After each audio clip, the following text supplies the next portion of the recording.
যুক্তরাষ্ট্র, রাশিয়া, ইউরোপের যৌথ উদ্যোগের আন্তর্জাতিক মহাকাশ স্টেশনের প্রবেশ করতে দেওয়া হয়নি চীনকে। তারপরেই তেড়ে পুড়ে মহাকাশ গবেষণা শুরু করে দেশটি। এখন মহাকাশে মেয়াদ শেষের পথে আইএসএস। এদিকে মহাকাশের দাপট দেখাচ্ছে চীনের চকচকে আর অত্যাধুনিক স্টেশন থিয়ানকং। চীনের থিয়ানকং মহাকাশ স্টেশনে সেনচৌ ২০ মিশনের ৩ নভোচারী সেনতোং, সেন চংরুই ও ওয়াং চিয়ে কর্মব্যস্ত দিন কাটাচ্ছেন। তারা থিয়ানচৌ ৯ কার্গো ক্রাফটে আনা ডি ও ই মডেলের নতুন ইভিএ স্যুট আনপ্যাক ও পরীক্ষা করছেন। এই স্যুট এখন ৪ বছরে ২০ বার ব্যবহারের উপযোগী।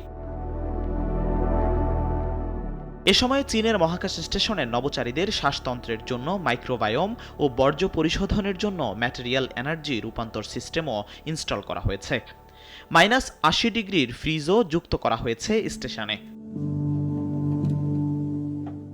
মাইক্রো গ্র্যাভিটিতে কম্বাসন, কণ্ঠস্বর ও ইশারায় চালিত এমআর যন্ত্র পরীক্ষা চলছে। নভোচারীদের ঘুমের কক্ষের দরজা বদলানোর কাজও শেষ। তাদের স্বাস্থ্য রক্ষায় হাড়ের ঘনত্ব, পেশি ও শ্রবণ পরীক্ষা করা হয়।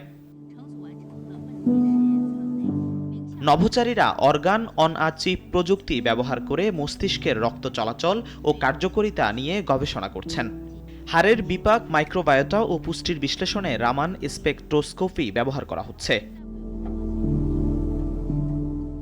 এদিকে দেশে দেশে চাঁদের মাটির নমুনা বিতরণ করছে চীন। ১২৫.৪২ গ্রাম নমুনা ৬ দেশের ৭ প্রতিষ্ঠানে দেয়া হয়েছে। সাং-এ-৫ ও সাং-এ-৬ মিশনের নমুনা থেকে ১৫০'র বেশি গবেষণা ফলাফল প্রকাশিত হয়েছে। চাঁদের ভূতত্ত্ব ও গঠন প্রক্রিয়া সম্পর্কে নতুন তথ্য দিচ্ছে এসব গবেষণা। থিয়ানকং স্টেশন ও চন্দ্র নমুনা বিতরণে চীনের এই অগ্রগতি মহাকাশ গবেষণায় নতুন দিগন্ত খুলছে।